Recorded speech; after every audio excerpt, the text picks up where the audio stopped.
Yo,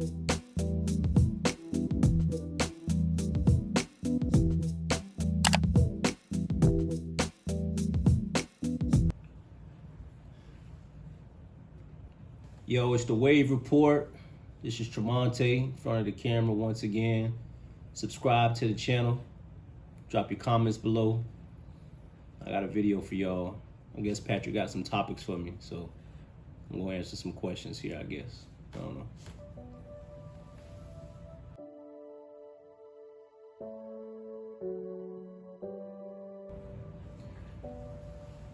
Peace of mind.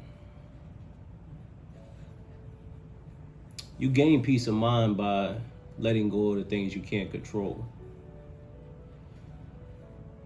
We have many of us have a controlling type of personality. We want things to go a certain way for certain people at a certain time. But as you get older in life, you realize you don't have control over a lot of the things that you thought you did. Some of us can barely control ourselves. But to gain peace of mind, you have to go through a lot of BS to know what peace is. If you're like me and you grew up in an intense environment where you couldn't really relax too much because any decision, any wrong move can literally mean your life, or you grew up in an abusive household or in an unloving household, you don't know what peace of mind is. If you grew up struggling, if you grew up poor, you don't know what you're going to eat, your light's been off, whatever the case may be, you didn't experience a lot of peace. And that may not be the case as an adult either, depending on the route you've taken in life. But from my experience, I would say it's better that you notice you can't control people and you can't control every situation, because that'll ease your mind, it'll ease your spirit. When I was in my 20s, I would want the best for this person, even though they didn't really want it for themselves. Or I would want this person to act this way. Or I would want my wife to act a certain way. And you can't control another human being. Peace of mind doesn't mean that you don't fight for things. Peace of mind doesn't mean that you don't struggle with things or that you don't go through anything. It just means you kind of embrace life. You grab life by the horns, and whatever's coming, you're prepared for it. You're at peace that life will always be a continuation of problems. And they're not all bad problems. Sometimes you have good problems. You have decisions that you have to make that aren't necessarily negative. Like, am I going to move here, or are we going to move here? Am I going to have a kid now? Am I going to have a kid later?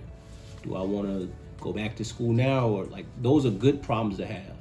And then you also have bad problems. Like, am I going to have to divorce this person? Am I have to quit this job that I put so much into? Am I have to distance myself from this person? Am I have to cut off this friendship?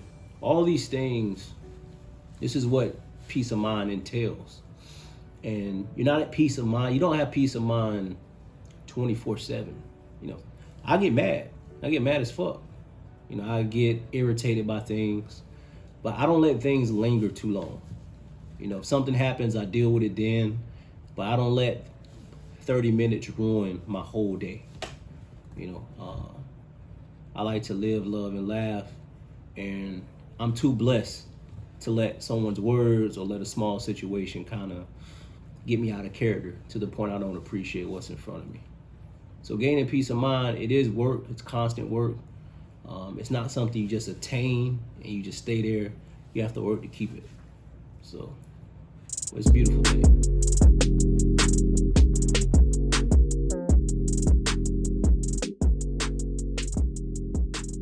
Assets and liability, that's very broad.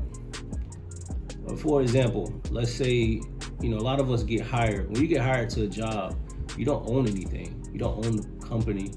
You're never going to own the company. You're never going to be a shareholder of the company. You come in as a worker, and more or less, depending on, doesn't really depend. Whether your trajectory is up or not, you're not going to own anything in the company.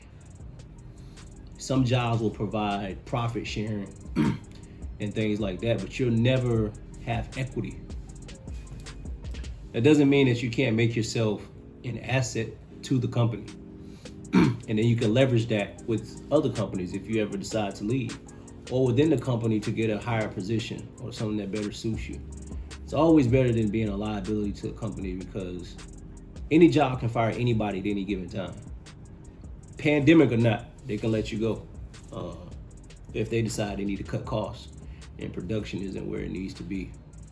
But our goals collectively should be to form a community with one another and make ourselves assets to each other's lives in a more intimate way, where we connect with one another, and it's not just a superficial level where a lot of companies the environment kind of breeds that in a way, because you get into it with a mindset that, hey man, we're all just kind of liabilities. We don't really care about owning anything in the company or moving up per se. We just want to work and get our check, and the cycle just continues like that instead of building together. But it's risky. When you become an asset, sometimes you can get full of yourself. You're like, look, man, I work hard for this company. They should appreciate me. And some companies don't. And I just use the job place, the workforce as an example. If you are someone who's starting a business, you are the asset. It's not just a business. You represent, the business that you started. And people have to buy into you before they buy into the business. That's a hard task to accomplish as well. We all know what what liabilities are. I don't think that needs any in-depth explanation. But to be an asset around people that are trying to grow in the same direction, that could benefit not only you, but word of mouth is still the best form of marketing to me. Not just social media, but if I tell somebody, hey, this person's a hard worker, they're diligent, they think outside the box, that'll spread, more than me having to click on your profile and kind of look to see what you've done. If I can vouch for you in real life, you've leveraged yourself to the nth degree. And being an asset, we should all work towards that in life, in my opinion. That's all I got. You got another question?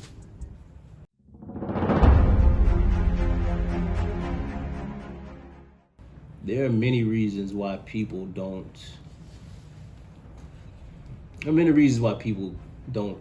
or stop chasing their dreams.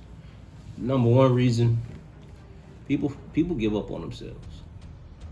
And I think people give up on themselves too early in the process.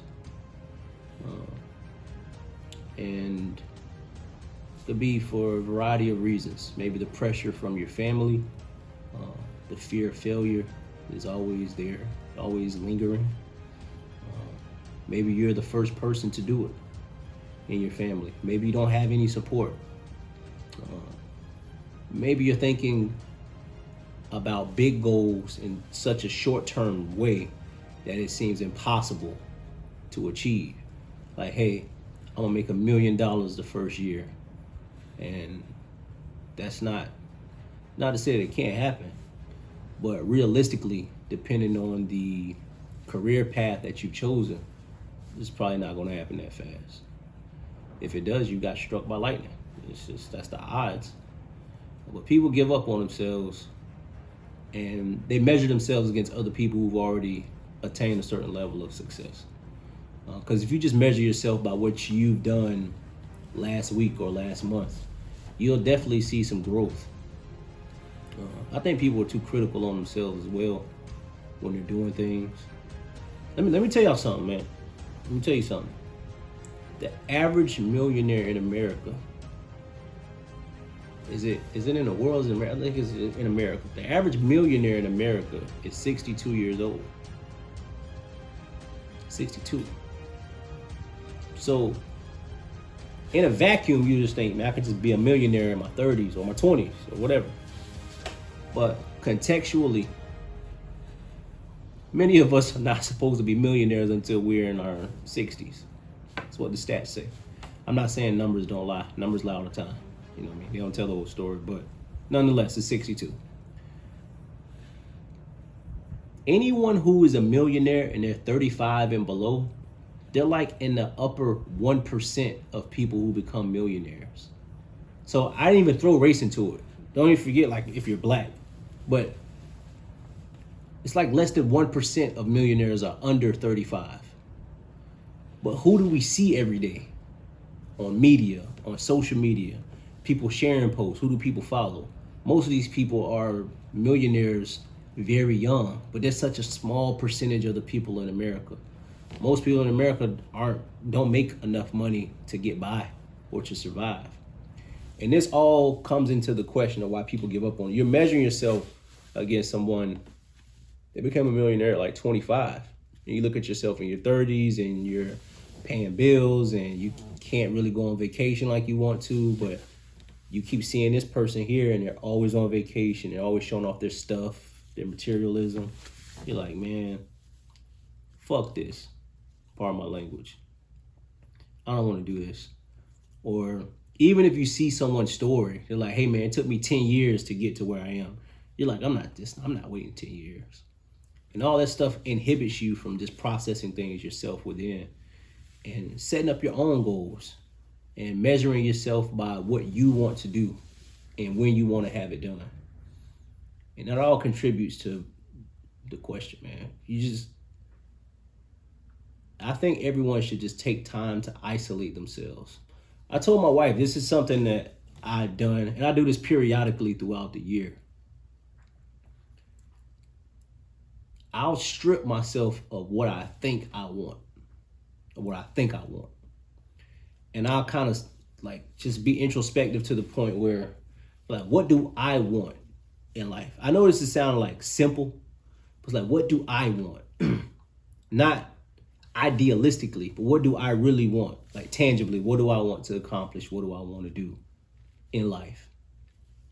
Without thinking about other people, without thinking about this person's famous and they're rich, or I know this person, they own their own business and they're flourishing, but what do I want? And how can I work step by step to get there? And if you do that, you'll have a better shot at achieving your goals as opposed to constantly comparing yourself to other people because their circumstances aren't yours. They didn't have to go through what you go through. And a lot of these people that you see on social media who post a lot of things, I'm not gonna get into whether their lifestyle is real or not, because that's not the point of the conversation. But a lot of those people still struggle internally, like deeply struggle with things. And they're using, to fill that void, they're using social media and they're using things to cover it up. So I implore you to all take time to figure out what do you really want and live your life that way. Everybody don't want to be rich. Everybody don't want to be famous. Some people just want peace of mind. Some people want to be happy. Some people want sustainability. Some people just want to be able to relax their mind and not have to think 24/7 about their next step. And those things are all achievable if you strip yourself of what people say you should have by a certain age, what your parents think, sometimes what your spouse thinks, you know what I mean? And what you thought you wanted 5 years ago, because things do change. You know, life is very fluid. So that's my answer. Don't give up on yourself, man. Keep going until you feel like stopping. And if you do start something and it doesn't work out, just find something else to do. No one says you have to do one thing your whole life. So that's my, what is this, a quick wave or something, man? I don't know what this is. We're just making videos. That's my video for y'all. I love y'all. Hope you and your families are well. Stay safe. Follow the wave. Peace and love.